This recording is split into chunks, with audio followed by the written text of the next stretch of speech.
ഈ തെരഞ്ഞെടുപ്പ് ജനങ്ങൾക്ക് കിട്ടുന്നൊരു അവസരമാണ്. നാടിൻ്റെ ഭാവി, നാട്ടുകാരുടെ ഭാവി, കുട്ടികളുടെ ഭാവി, നാടിൻ്റെ ദശയും തീരുമാനിക്കാൻ ഒരു അവസരമായിട്ട് ജനങ്ങൾക്ക് കിട്ടുന്നു. അപ്പോൾ ഞാൻ എല്ലാവരോടും അഭ്യർത്ഥിക്കുന്നു, ഈ ഇലക്ഷനിൽ പങ്കെടുക്കണം. എല്ലാവരും അവരുടെ വോട്ടിംഗ് ബൂത്തിൽ പോയി വോട്ട് ചെയ്യണമെന്ന് എൻ്റെ ഒരു വിനീതമായ അഭ്യർത്ഥന. അതിൻ്റെ അപ്പുറം എനിക്ക് രണ്ട് കാര്യങ്ങൾ പറയാനുണ്ട്.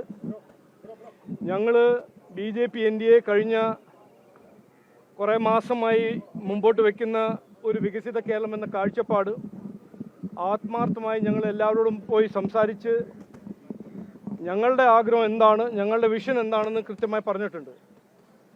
ഇതൊരു നിർണായകമായ ഇലക്ഷനാണെന്ന് ജനങ്ങൾ ഏറ്റെടുത്തിരിക്കുന്നു. എനിക്ക് പൂർണ്ണ ആത്മവിശ്വാസമുണ്ട്. വലിയ മാറ്റം ഈ ഇലക്ഷനിൽ ജനങ്ങൾ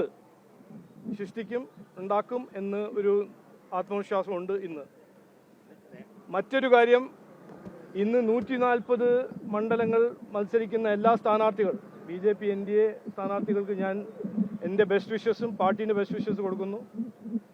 ഞങ്ങൾ ചോദിക്കുന്ന ഒരു അവസരം, ഞങ്ങൾ അഭ്യർത്ഥിക്കുന്ന ഒരു അവസരം അസംബ്ലിയിൽ പോയി ബഹളം ചെയ്യാനല്ല, കമ്പ്യൂട്ടർ തകർക്കാനല്ല, സ്പീക്കറിൻ്റെ ടേബിളിൽ പോയി ഭരണാട്യം ചെയ്യാനല്ല, ജനങ്ങളുടെ പ്രശ്നങ്ങൾ പരിഹരിക്കാൻ ഒരു അവസരമാണ് ഞങ്ങൾ ചോദിക്കുന്നതും അതിനു വേണ്ടിയിട്ടാണ് ഞങ്ങൾ മത്സരിക്കുന്നത്.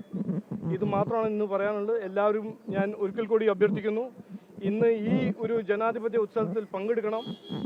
എല്ലാവരും പോയി വോട്ട് ചെയ്യണം. കേരളം മാറണം, മാറാത്തത് മാറ്റണം. കേരളം ഇനി വളരണം. നേമത്തെ വിജയ പ്രതീക്ഷ എങ്ങനെയാണ്? അല്ല, ആത്മവിശ്വാസം ഉണ്ടെന്ന് ഞാൻ പറഞ്ഞില്ലേ. ഒരു മാറ്റം, ഈ മാറ്റം ജനങ്ങൾ ഏറ്റെടുത്തിരിക്കുന്നു. ജനങ്ങൾ ഈ വികസിത കേരളം എന്നൊരു കാഴ്ചപ്പാട് അവർ ഏറ്റെടുത്തിരിക്കുന്നു. ഇനി അതിനെ കൂടുതൽ എനിക്കൊന്നും പറയാനില്ല. മെയ് 4-ാം തീയതി നമുക്ക് റിസൾട്ട് കാണാം. 140 മോള് പോവില്ല.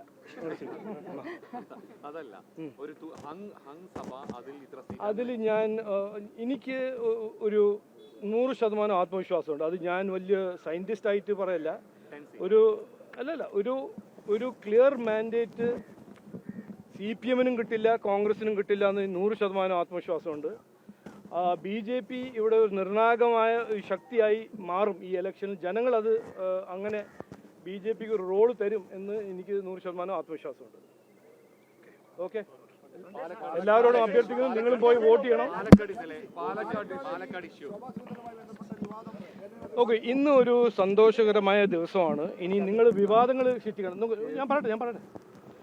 ഇതിൽ നിയമങ്ങളുണ്ട്. പോലീസ് പരിശോധിക്കട്ടെ, EC പരിശോധിക്കട്ടെ. നിയമങ്ങളുണ്ട്. അത് നിയമപരമായ നടപടി അവരെടുക്കട്ടെ.